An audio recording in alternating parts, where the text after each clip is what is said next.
Idea number 7 is to think in reverse. When you're brainstorming or dealing with a problem, you think in positives. You're thinking about what you want to create or the solution you want to achieve. But sometimes it's useful to think in reverse. Instead of thinking about the outcome you want, think about the outcome you don't want.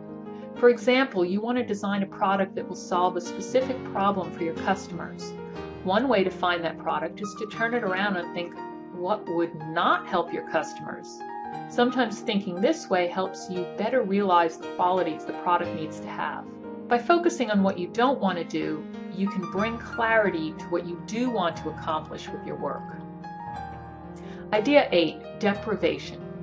When rock and roller Jerry Lee Lewis was learning the piano, his mother strictly forbade him from hearing any music. She wanted him to develop his own voice and resist the influence of others. To say that it worked is quite an understatement. Sometimes it's good to deprive yourself of input in order to cultivate your own original ideas. If you're a writer, go off reading for a while. If you play music, stop listening to music and try to hear the songs in your head. If you're a copywriter, stay away from sales materials for a while.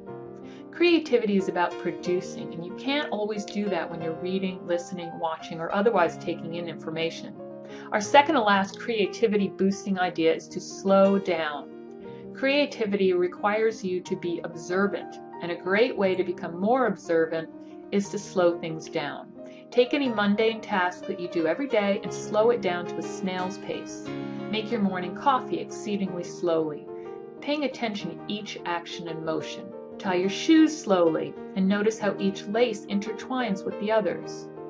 When you slow things down, pay attention to each action you take and the way it feels. Pay attention also to your senses. Notice each sight and sound along the way.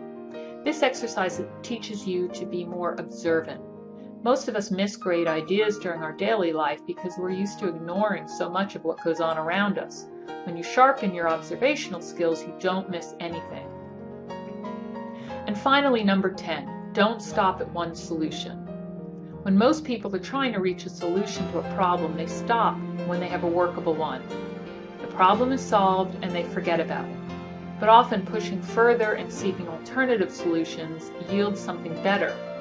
It's also a more thorough way of working out problems that cover all the bases. The next time you have something you think is good enough, ask yourself if there is something better. For example, you have a good title for an article. Is there any way you can make it even better and more compelling? Maybe you're designing a website or planning a party, and all the elements are in place. Is there any other little tweaks you could do that might improve it? Thinking this way can yield better results, but it can also be a trap. Don't search for alternate solutions so much that you're never happy with any single one of them. Use this method to brainstorm as many solutions as possible so that you can choose the one that's clearly the best. And there you have it, 10 different ways you can boost your creativity today. You don't have to try them all at once or on one problem. Just pick one method or even part of one and give it a try, even for just a few minutes. I hope these ideas were helpful to you.